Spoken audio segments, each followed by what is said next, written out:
Hello and welcome back to Bible Nuggets. I'm Andy Blalock, joined by Brother Kriss and Andy. Hello again. Good to see you. Good to be here today. We will remind you that our theme verse is Matthew 4:4. It is written, "Man shall not live by bread alone, but by every word that proceedeth out of the mouth of God." And today, we're going to look at a nugget that we might want to label the cost of unbelief. Oh. Okay. We're going to be in the book of 2 Kings in chapter 7. And, you know, today there's all kinds of sites on the internet that they call themselves Bible Miracles Explained. And you'll see some of these on TV and others. Yes. And almost all of these sites are run and hosted by really unbelievers. Yes, it's true. It's true. And they'll typically want you to believe, well, the Bible may be a good book, but you don't want to believe what's actually written in the Bible. And, you know, just you look at some of these explanations to some of the miracles, and they're just laughable. They're just ridiculous. Yes, they are. And instead of believing that the God who created heaven and earth could actually perform these miracles, they try to make it something, how shall we say, less. They try to find a more natural explanation for Absolutely. And that didn't start just in the last few years, because we're going to find that in our yes. text today. All Way right? back when. Here we have a miracle skeptic also, okay? And he's going to show that he doesn't completely disbelieve that God can do something, but just not the way that Elisha is going to predict that it's going to happen. Yeah. But how about, Brother Andy, can you set up this story for us? Absolutely. Now, to really start, we have to look back a little bit in 2 Kings chapter 6 to really set the story up. That's good. There's a great famine in the land. You have to understand that the famine was so bad that the head of a donkey was sold for 80 pieces of silver. That's absurd. And not only that, but it was so desperate that some people in Israel actually decided to consume and eat their own children. That is how dire the situation was. Well, let's just see if we can equate this for a moment. Yeah. 80 pieces of silver for the head of a donkey. You don't get to eat the whole donkey, you just get to eat the donkey's head. Okay. Well, if you remember, the price of a slave is 30 pieces of silver. Yeah, that's right. So you could basically buy a lifetime of work from 3 people, or you could eat the head of a donkey. Okay. And we just don't have anything really to compare that to today. No, we really don't. But we can suffice to say that this famine was really, really bad. And let me read first the verse in 2 Kings chapter 7. This is critical. You have to listen to this. Then Elisha said, "Hear ye the word of the Lord. Thus saith the Lord, tomorrow, about this time, shall a measure of fine flour be sold for a shekel, and 2 measures of barley for a shekel in the gate of Samaria." Okay, so today, the head of a donkey is 80 pieces of silver. Yeah. But tomorrow, 2 measures of barley, it's just going to be sold for just a shekel. Yeah. Okay. Well, let's call that some serious deflation, if we will. Big time. But how's that going to happen? Maybe continue on, Andy. Yeah, absolutely. 1 Kings 7, verse 2 says, "Then a Lord on whose hand the king leaned answered the man of God and said, Behold, if the Lord would make windows in heaven, might this thing be?" Those are the websites.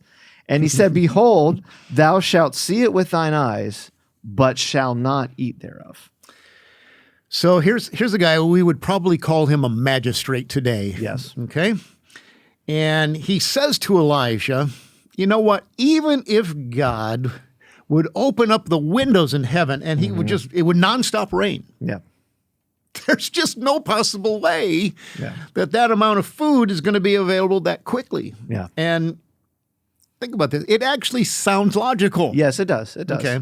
I mean, food doesn't grow overnight. No. And it would take some time if the drought ended just to plant and grow the food. Yeah. Okay. So it does seem logical, but it also does deny a miracle. Yeah. It denies the miracle working capability of God. And notice that Elisha, he tells this magistrate, you're going to see it. Yeah. But you're not going to be able to eat from it.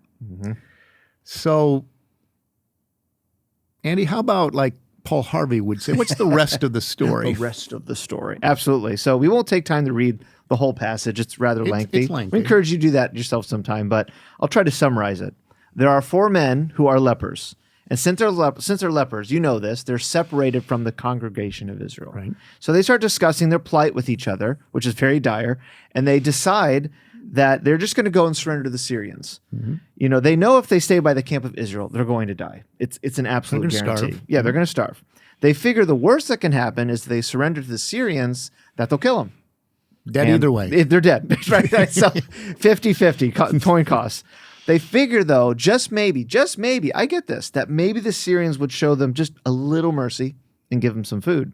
So they come upon the camp of the Syrians, and they find no one's there.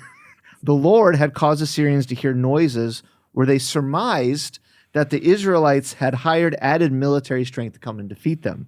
Right. So they fled in the middle of the night, and, well, they didn't have time to pack. They left everything there. Everything's there. So now you have these 4 lepers, and they're standing there, and this place is deserted, full of food, and a whole host of other, let's call them goodies. There's goodies everywhere.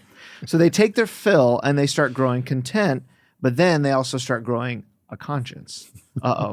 They know that the rest of Israel is starving from this famine, so they decide that they're going to go back and let Israel know on the rest of the spoil. After some persuasion, they finally sent out men to the camp. They didn't believe them, and they confirm that sure enough, there's this camp, and it's exactly as the lepers told them it would be. Right. So they bring back the spoil to Israel, and at this point, we should see what happens. This is very important, back in 2 Kings chapter 7. So, Mr. Hammond, would you read for us verses 16 through 20? I will.